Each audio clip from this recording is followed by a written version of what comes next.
வணக்கம். மனம் கவர்ந்த பங்குச்சந்தை அப்படிங்கிற இந்த தொடரில் வார நாட்களில் நம்ம பங்குகளை பற்றி பார்த்துட்டு வரோம். இந்த வாரம் நான் எனக்காக தேர்ந்தெடுத்த சில பங்குகளை பார்க்குறதுக்கு முன்னாடி புதிதாக இணைந்துள்ள அத்தனை நல்ல உள்ளங்களுக்கும் என்னுடைய மனமார்ந்த நன்றிகள். உங்களுடைய லைக்ஸ், கமெண்ட்ஸ் மற்றும் சப்ஸ்கிரிப்ஷன் மூலமாக நீங்கள் கொடுத்துட்டு வர ஆதரவுக்கு மிக்க நன்றி. இந்த வாரம் வழக்கம் போலவே நான் எனக்காக தேர்ந்தெடுத்த பங்குகளை பார்க்குறதுக்கு முன்னாடி நம்ம ஏற்கனவே நம்முடைய சேனலில் சொன்ன சில பங்குகள் அதனுடைய ரெசிஸ்டன்ஸ் லெவலை எட்டி பிடிச்சிருக்கு. அப்படிப்பட்ட சில பங்குகளை முதல்ல ஒரு அலர்ட்டாக பார்த்துட்டு அதன் பிறகு புதிய பங்குகளை நோக்கி பயணிக்கலாம். அதில் முதலாவதாக மிண்டா கார் 670 ரூபா 45 காசில் இப்போ ட்ரேட் ஆகிட்டுருக்கு. நமக்கு வியாழக்கிழமை க்ளோசிங் இது. ஸோ அந்த க்ளோசிங் பேஸ் பண்ணி பார்க்க போகும்போது நமக்கு ஏற்கனவே நம்ம கொடுத்துருந்த ரெசிஸ்டன்ஸ் லெவலான 655 தாண்டி ஒரு க்ளோசிங்ஸ் வந்திருக்கு. இருந்தாலும் கூட இந்த க்ளோசிங்க்கு நம்மளுடைய ஹை அப்படின்னு பார்த்திங்கன்னா இந்த வாரத்தினுடைய ஹை வந்து 691. ஸோ மேலே நெருக்கமாக அதுக்கிட்ட க்ளோசிங் இல்லாமல் கொஞ்சம் தள்ளி கீழே வந்து க்ளோசிங் இருக்கிறதுனால கீழே ஒரு வேளை 500 ரூபாய்க்கு நெருக்கத்தில் வாங்கியிருக்கிறவங்க யாராவது இருந்தீங்க அப்படின்னா கொஞ்சம் கவனமாகவே இருங்க. வரக்கூடிய வாரத்தில் ஒரு வேளை இந்த 655க்கு மேலே சஸ்டைன் ஆகி தாண்டி செல்லக்கூடிய வாய்ப்புகள், இந்த வாரத்தினுடைய உச்சத்தை தாண்டி செல்லக்கூடிய வாய்ப்புகள் இருந்துச்சு அப்படின்னா 713ங்கிறது முதல் ரெசிஸ்டன்ஸாக இருக்கும். அதையும் கடந்து ஸ்ட்ராங்காக க்ளோஸ் ஆச்சு அப்படின்னா 771 வரைக்கும் அடுத்து போகிறதுக்கான வாய்ப்புகள் கிடைக்கும். அப்படி சந்தர்ப்பங்கள் கொடுக்காம இந்த வாரத்தினுடைய லோவை கட் பண்ணி குறிப்பாக 655க்கு கீழே க்ளோசிங் போச்சு அப்படின்னா நமக்கு கவனமாக வந்து இதிலேருந்து எக்ஸிட் பண்ணிக்கிறது நல்லது. நல்ல ஒரு ப்ராஃபிட்டை நம்ம இங்கே இந்த இடத்துல எடுத்துக்கிறது நல்லது. இப்போ அடுத்து ஒரு ஸ்டாக் பார்க்கலாம். HSCL 678 ரூபா 10 காசில் முடிச்சிருக்காங்க. ஸோ இதுவும் வந்து நமக்கு 3 வாரமாக பாருங்கள் அந்த 690 கடக்காமல் அந்த நெருக்கத்துக்கு போத ஒழிய அதை தாண்டி ஒரு க்ளோசிங் கொடுக்க முடியாமல் தவிச்சிக்கிட்டு இருக்கு. அதனுடைய கேண்டலுடைய ஸ்ட்ரென்த்தையும் பாருங்கள், ஒரு கீழேருந்து வரும்போது எவ்வளோ பெரிய பெரிய கேண்டில்களாக இருந்துச்சு, இந்த இடத்துல எப்படி தடுமாறிக்கிட்டு இருக்குன்னு. ஸோ இந்த மாதிரியான ஒரு தடுமாற்றங்கள் வரும்போது அதற்கு அடுத்த நிலை செல்கிறதுக்கு தயங்குதுங்கிறத நம்ம சுட்டி காட்டுறதுக்கு தான் இதை எடுத்து நம்ம வச்சுருக்கோம். ஒருவேளை அந்த 690 ஸ்ட்ராங்காக கிராஸ் பண்ணாமல் இருந்துச்சு அப்படின்னா நமக்கு கீழே வருவதற்கான வாய்ப்புகள் இருக்கும். பட் இந்த வாரம் கீழே நல்லா இறங்கி 630 வரைக்கும் ஆல்மோஸ்ட் அந்த கீழே இருக்கிற சப்போர்ட் லெவல் நெருங்கி வந்திருந்தாலும் மறுபடியும் க்ளோசிங் பார்த்திங்கன்னா 678 கிட்ட கொண்டு போய் க்ளோசிங் கொடுத்துருக்காங்க. ஸோ கீழேயும் வந்து அந்த சப்போர்ட் லெவலில் நெருங்கிட்டு தான் மேலே வந்து க்ளோசிங் கொடுத்துருக்கு. ஒருவேளை இது ஒரு டோஜியாக இருக்கிறதுனால அடுத்த வாரம் இந்த வாரத்தினுடைய உச்சத்தையும் தாண்டி 690 தாண்டி மேலே போகக்கூடிய சந்தர்ப்பம் ஏற்பட்டுச்சுன்னா அடுத்த லெவலாக 773ங்கிற ரெசிஸ்டன்ஸை நோக்கி போகிறதுக்கு வாய்ப்புகளாக இருக்கும். அதையும் தாண்டி ஒரு ஸ்ட்ராங் க்ளோசிங் கொடுத்துச்சுன்னா 817ங்கிறது இரண்டாவதாக இருக்கக்கூடிய ஒரு முக்கியமான ரெசிஸ்டன்ஸாக, அதாவது இந்த லெவலுக்கு மேலே உள்ள ரெசிஸ்டன்ஸாக நம்ம பார்க்குறோம்.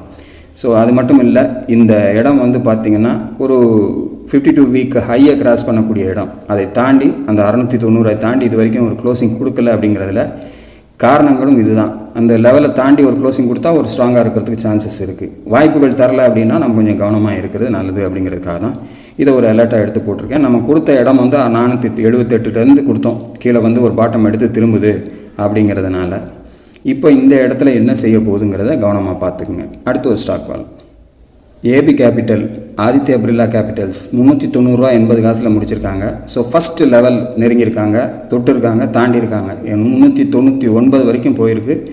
392 தான் நம்ம கொடுத்த லெவல். அதற்கு மேலே கொண்டு போய் க்ளோசிங் வைக்காமல் கீழே வந்து முடிச்சிருக்காங்க.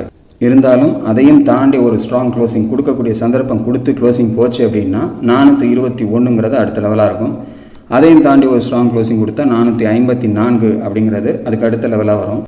அதையும் தாண்டி ஒரு ஸ்ட்ராங் க்ளோசிங் கொடுத்துச்சுன்னா 505 அப்படிங்கிற அதுக்கு அடுத்த லெவலும் போகிறதுக்கு வாய்ப்புகளாக இருக்கும். ஃபஸ்ட்டு லெவலை இப்போ தான் கிராஸ் பண்ணியிருக்கு. அடுத்து ஒரு 3 லெவல்கள் நமக்கு வாய்ப்புகளாக இருக்கும். கவனமாக பாருங்கள். ஸ்ட்ராங்காக கிராஸ் ஆகி போய் க்ளோசிங் கொடுத்துச்சுன்னா வரக்கூடிய வாரங்களில் இதை தொடர்ந்து செல்லக்கூடிய வாய்ப்புகள் இந்த பர்டிகுலர் ஸ்டாக்லையும் இருக்கும் அப்படிங்கிறத மனதில் வச்சுங்க. அடுத்து ஒரு ஸ்டாக் பார்க்கலாம். பெல் ரைஸ் இண்டஸ்ட்ரீஸ் லிமிடெட் 245 ரூபா 66 காசில் முடிச்சிருக்காங்க.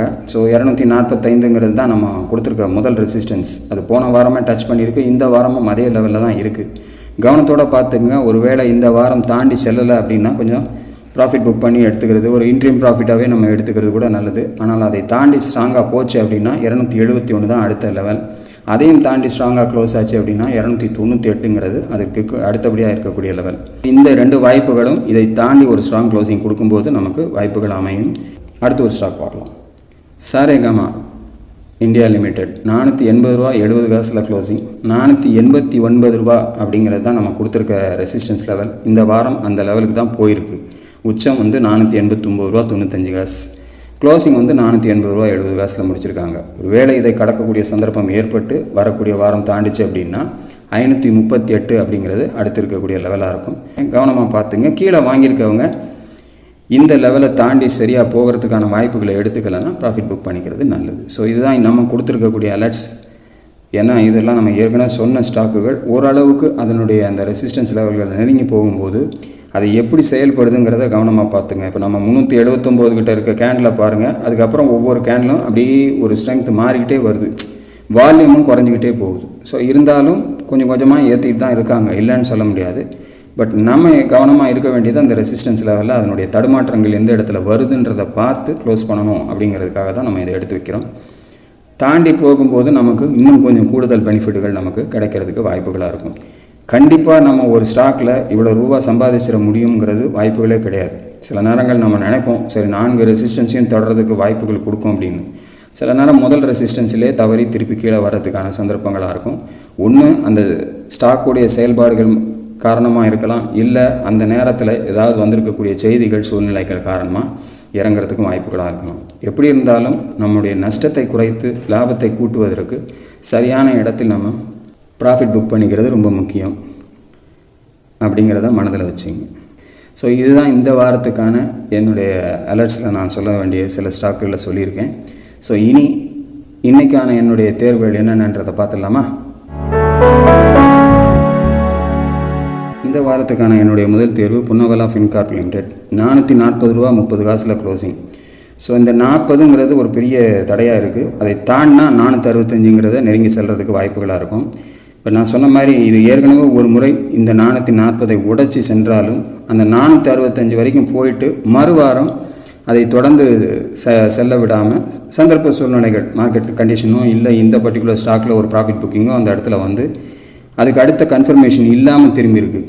ஸோ அதே மாதிரியான ஒரு சூழ்நிலைகள் அங்கேருந்து திரும்பி கிட்டத்தட்ட அடுத்து இருக்கக்கூடிய லெவலையும் தாண்டி 370 ரூபா வரைக்கும் ஆல்மோஸ்ட் கீழே வந்துட்டு மறுபடியும் இதே 440 ரூபாய்க்கு வந்து நெருங்கி க்ளோசிங் கொடுத்துருக்காங்க. ஸோ வரக்கூடிய வாரம் இந்த 440க்கு மேலே க்ளோசிங் வச்சு இந்த 465ங்கிற முதல் ரெசிஸ்டன்ஸுக்கு போகிறதுக்கான சந்தர்ப்பங்கள் தருதா அப்படின்றத நம்ம பார்க்கணும்.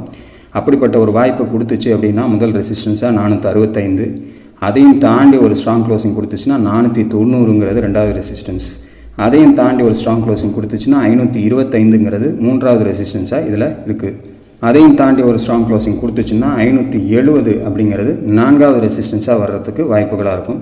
சமீபத்தில் இருக்கக்கூடிய லெவலாக நம்ம பார்க்கக்கூடிய இந்த 490ங்கிறத இது கடக்கக்கூடிய வாய்ப்பை எடுத்துருச்சு அப்படின்னால இந்த 525ம் 570ம் ரொம்ப சுலபமாக வர்றதுக்கான வாய்ப்புகளை கொடுக்கும் அப்படின்னு எதிர்பார்க்குறேன். கடந்த 4 வாரங்களாக ஒரு வால்யூமோடு தான் ஏறிக்கிட்டு வருது. அதை தொடர்ந்து செயல்படுத்தக்கூடிய வாய்ப்புகள் கிடச்சி இதுவும் கடந்து செல்லக்கூடிய சந்தர்ப்பங்கள் எடுத்துருச்சு அப்படின்னா இன்னும் வேகமாக மேலே செல்வதற்கு வாய்ப்புகளை கொடுக்கலாம் அப்படிங்கிறதுக்காக இதை நான் தேர்ந்தெடுத்திருக்கேன். நீங்களும் ஆராய்ந்து பாருங்கள். உங்களுக்கு திருப்திகரமாக இருந்தால் மட்டும் உங்களுடைய முதலீட்டை இதில் கொண்டு போங்க. அடுத்து ஒரு ஸ்டாக் பார்க்கலாம். Momentum finance limited. இது 328 ரூபா 55 காசில் முடிச்சிருக்காங்க. ஸோ ஒரு 333 வரைக்கும் போயிட்டு மறுபடியும் கிட்டத்தட்ட 280 வரைக்கும் வந்து அந்த இடத்துல ஒரு நல்ல சப்போர்ட் இருக்குது. 280 கிட்ட வரும்போதெல்லாம் ஒரு நல்ல சப்போர்ட் எடுக்குது. இந்த வாரம் கிட்டத்தட்ட 300லேருந்து தாண்டிய 333 நெருங்கி வந்துட்டாங்க. ஸோ இந்த லெவலில் தான் கடைசியாக லாஸ்ட் இந்த லெவலை கிராஸ் பண்ண முடியாமல் ஏற்கனவே நம்ம இதில் பார்த்த மாதிரியே தான் அந்த இடத்துல தடுமாறி மறுபடியும் உள்ளே வந்துருச்சு. ஸோ இப்போ இந்த வரக்கூடிய வாரத்தில் இந்த 333 கடக்கக்கூடிய சந்தர்ப்பம் ஏற்பட்டு மேலே க்ளோசிங் போச்சு அப்படின்னா 357ங்கிறது ஒரு இன்ட்ரீம் லெவலாக இருக்கும். அதையும் தாண்டி ஒரு ஸ்ட்ராங் க்ளோசிங் கொடுத்துச்சுன்னா 388 அப்படிங்கிறது அடுத்து இருக்கக்கூடிய லெவலாக இருக்கும். அதையும் தாண்டி ஒரு ஸ்ட்ராங் க்ளோசிங் கொடுத்துச்சுன்னா 401 அப்படிங்கிறது அடுத்து இருக்கக்கூடிய ஒரு முக்கியமான லெவலாக இருக்குது.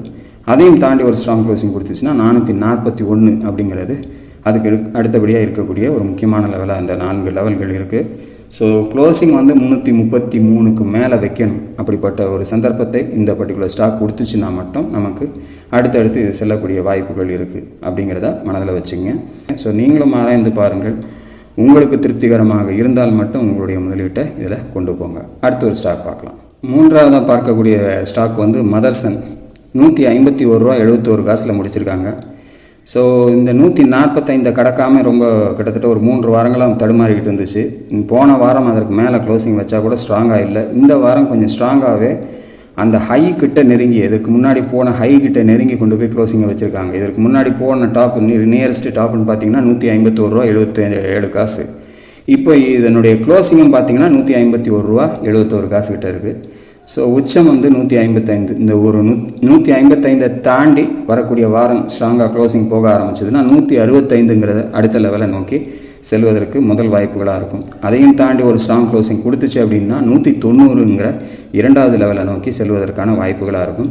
அதையும் தாண்டி ஒரு ஸ்ட்ராங் க்ளோசிங் கொடுத்துச்சு அப்படின்னா 218 அப்படிங்கிற மூன்றாவது லெவலை நோக்கி செல்வதற்கான சந்தர்ப்பங்கள் இருக்கும். அதையும் தாண்டி ஒரு ஸ்ட்ராங் க்ளோசிங் கொடுத்தா 263 அப்படிங்கிற இந்த நான்காவது லெவலும் இதில் வர்றதுக்கு வாய்ப்புகளாக இருக்கும். ஸோ புதிய உச்சங்களை நோக்கி இது செல்வதற்கான அடுத்தடுத்த வாய்ப்புகள் நியர்பை இந்த 52 வீக்ஸையும் தாண்டி இருக்கிறதுனால இன்கேஸ் இந்த வாரத்தினுடைய உச்சத்தை தாண்டி செல்லக்கூடிய சந்தர்ப்பங்கள் கிடைச்சதுன்னா தாராளமாக இந்த 4 லெவல்களில் ஏதாவது ஒரு குறிப்பிட்ட லெவல்களுக்கு இது போகிறதுக்கு வாய்ப்புகளாக இருக்கும். அப்படிங்கிறதுக்காக நான் இதை தேர்ந்தெடுத்திருக்கேன். நீங்களும் ஆராய்ந்து பாருங்கள். உங்களுக்கு திருப்திகரமாக இருந்தால் மட்டும் உங்களுடைய முதலீட்டை இதில் கொண்டு போங்க. இதுதான் இந்த வாரத்தில் என்னுடைய தேர்வுகள். மீண்டும் செவ்வாய்க்கிழமை வாய்ப்புகள் தரக்கூடிய பங்குகளோடு உங்களோடு இணைகிறேன். அதுவரையில் நன்றி, வணக்கம்.